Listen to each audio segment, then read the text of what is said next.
Bienvenue dans notre stoïroscope du jour. Aujourd'hui, on va explorer ensemble le stoïroscope pour le signe du poisson. Alors, toi qui es poisson, on dit souvent que t'es un peu comme l'eau, c'est ça? Très fluide, tu t'adaptes. Ouais, très réceptif. C'est ça. Et cette capacité à te connecter, à vraiment ressentir les émotions des autres si fort, c'est assez fou, hein? C'est vrai. Ton imagination aussi, elle est débordante. Tes intuitions, elles tombent souvent pile. Oui, mais attention, hein, parce que cette supersensibilité, cette porosité, comme tu disais, bah, ça peut être aussi un vrai défi. Ah oui? Comment ça? Bah, on a vite l'impression de devenir une espèce d'éponge émotionnelle, tu vois. Carrément. On absorbe tout, le bon, le moins bon, et bah, parfois on finit juste submergé, vidé, sans même trop savoir pourquoi, en fait. On se perd un peu dans les autres, quoi. Voilà. On oublie un peu où on est, nous, là-dedans. Exactement.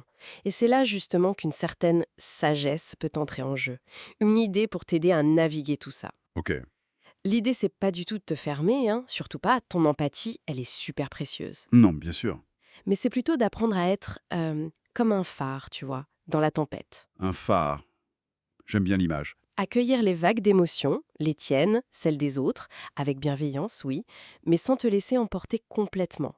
Trouver cet ancrage en toi. Pour rester solide, lumineux, même quand ça secoue. C'est ça, rester toi-même au milieu du tumulte. Ça me rappelle une phrase, quelque chose comme «Ce qui nous trouble, ce ne sont pas les choses elles-mêmes». Ah oui, mais les jugements qu'on porte sur les choses. C'est des piquettes, ça, non? Exactement. Et ça, pour toi, poisson, c'est tellement pertinent. Oui, avec cette imagination qui galope. Ben oui, un petit rien, un regard, un mot de travers. Et hop, ton esprit peut construire tout un scénario, tout un drame intérieur. C'est tellement vrai. Et donc, cette sagesse stoïcienne, elle t'invite juste à faire une pause. Attends, qu'est-ce qui se passe vraiment là?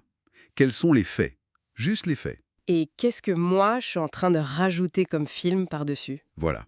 Différencier les deux.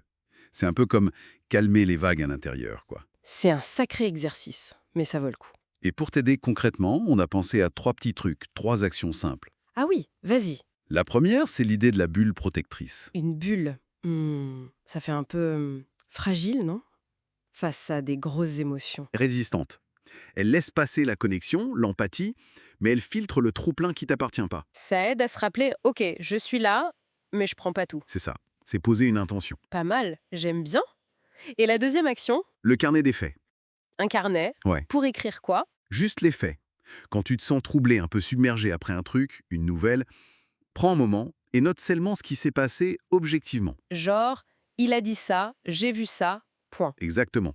Sans les «ça veut dire que», «il pense sûrement que», tu serais étonné comme ça aide à faire dégonfler l'angoisse. Ça ramène au réel. De partir en vrille. Ok. Et la troisième, là, l'ancrage sensoriel. Super simple, super efficace quand ça mouline trop dans la tête. Ah, ça me parle. Tu t'arrêtes une minute Ouais. et tu te connectes à tes sens. Tu nommes, juste pour toi, 3 choses que tu vois là maintenant. Ok. 3 sons que tu entends. Même le silence ou le bruit du frigo. Peu importe. D'accord. Et 3 sensations dans ton corps. Tes pieds sur le sol, l'air sur ta peau, peut-être une tension quelque part. Ça te ramène direct dans le présent. Ici et maintenant. Hyper utile, ça. Ça coupe court au petit vélo dans la tête. Exactement. Bon, alors si on récapitule un peu ton profil, toi, poisson, ta grande force, c'est clair, c'est cette empathie, cette connexion profonde aux autres Ouais. et cette créativité, cette intuition. C'est magnifique. Et le point d'attention, le défi, c'est cette tendance à te laisser un peu déborder, parfois à te dissoudre dans les émotions des autres, au risque de t'oublier un peu. C'est ça. 12 conseils qu'on pourrait te souffler. Garde ton cœur grand ouvert, oui, mais garde aussi tes pieds bien ancrés au sol. Trouver cet équilibre, quoi. Pas toujours facile. Pour t'aider au quotidien, on a une petite phrase clé. Un mantra, si tu veux. Ah oui, c'est quoi? Tout simple. Je ressens sans me perdre. Je ressens sans me perdre. Hmm. C'est beau. C'est simple, mais ça dit beaucoup. Oui, c'est puissant, je trouve. Comment on peut en faire une habitude de ça? Ouais. Pourquoi pas essayer un petit rituel le matin? Juste 3 minutes, hein, pas plus. Ok. Tu t'installes au calme, tu prends quelques respirations profondes, et tu te répètes cette phrase dans ta tête. Je ressens sans me perdre. Ou même, aujourd'hui je choisis ce qui entre dans mon esprit et ce qui reste à la porte. C'est une façon douce de poser ton intention pour la journée. Te préparer à accueillir ce qui vient, mais en restant ton propre capitaine. J'aime beaucoup. Voilà. Une belle manière de commencer, je trouve.